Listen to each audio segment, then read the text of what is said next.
This man had one of the most explosive personalities you will ever encounter. And the reason for the explosion was that far sooner than anyone else, he recognized that the institution of slavery had to be completely, totally abolished immediately.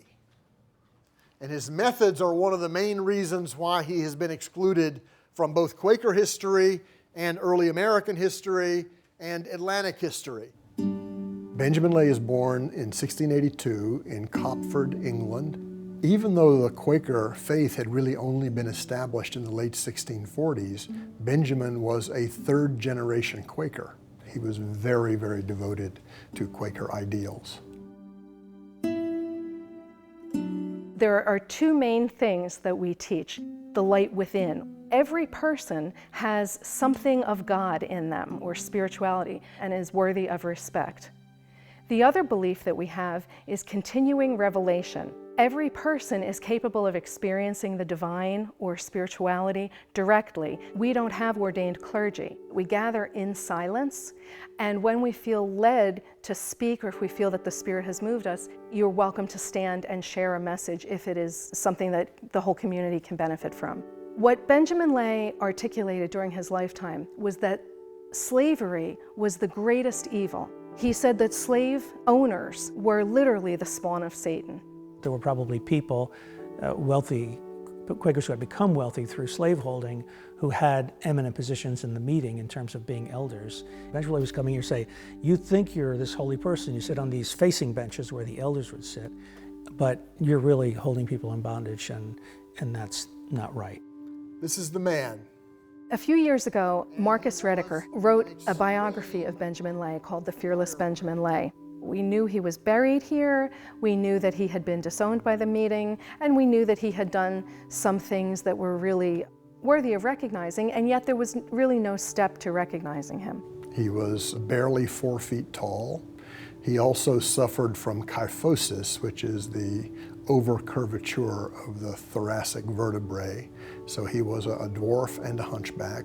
But what this physical appearance meant was that people would ridicule Benjamin. I believe that part of that led him to have a greater appreciation for human suffering. The Quaker meeting he belonged to earlier in life in London was a place where he began to cause conflict and was really just about to be disowned when he and his new wife Sarah decided that they would leave. Sarah Smith had dwarfism. She also had a hunchback. Sarah was a powerful spiritual person. She was acknowledged by her fellow Quakers as someone who represented the faith extremely well. She was also quite committed to the cause of anti-slavery. They would take off to Barbados, the world's leading slave society at that time. And while he was there, he saw some atrocities of the slave trade. So they left and went back to London. And then they move on to Colchester. The friction between Benjamin and the other Quakers remains at a very high level. Benjamin and Sarah sail into Philadelphia. They're very excited. They've come to the Holy Experiment. He was shocked to know that more than half of the members of the Philadelphia monthly meeting owned slaves. But they decide then they want to move out toward the country. They moved to Abington in 1734. He was disowned by Philadelphia monthly meeting and also by Abington monthly meeting. He would accuse the slave owners, and sometimes he would point at people and say, there is a slave master. Benjamin and Sarah lived in a cave later in their life. He believed that he should remove himself from anything that had to do with the slave trade. They made their own clothes and grew their own food. They were vegetarians. They were committed to animal rights almost 300 years ago. So it's quite remarkable, very modern ideas. Our caretaker, Dave Wormling, years ago found a picture of Benjamin Lay in a closet here at the meeting house. Part of the job is knowing the property, and I knew it somewhat. But I like rummaging through, exploring. He read the inscription on the back of it that described a little bit about Benjamin's life and his protests and his work.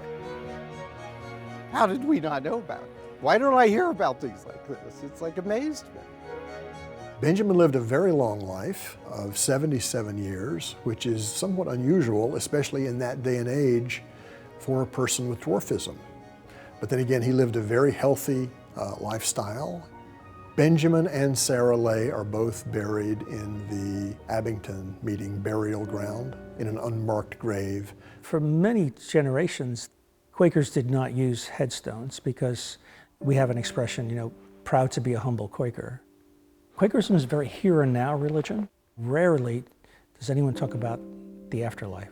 There's no crosses, nothing about Jesus. And actually, when Quakers were in Barbados during the terrible years of slavery there in the 18th century, the governor of Barbados tried to throw them out, saying that they weren't really Christians because they were trying to feed and clothe the slaves that were there.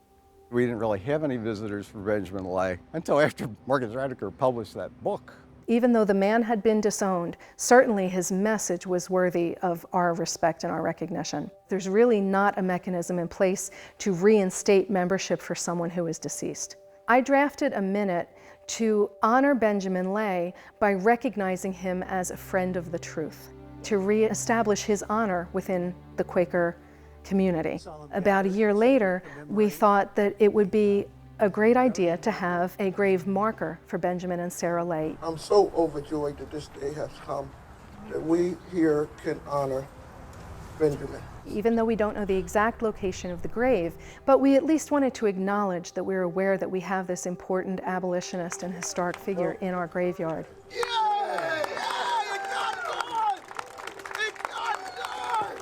The application and the payment for the historic marker was made by a lawyer in Philadelphia. He's not a Quaker. He's not really affiliated with Abington Meeting. It was important that the world be inspired by his life and what he had written and what he had done.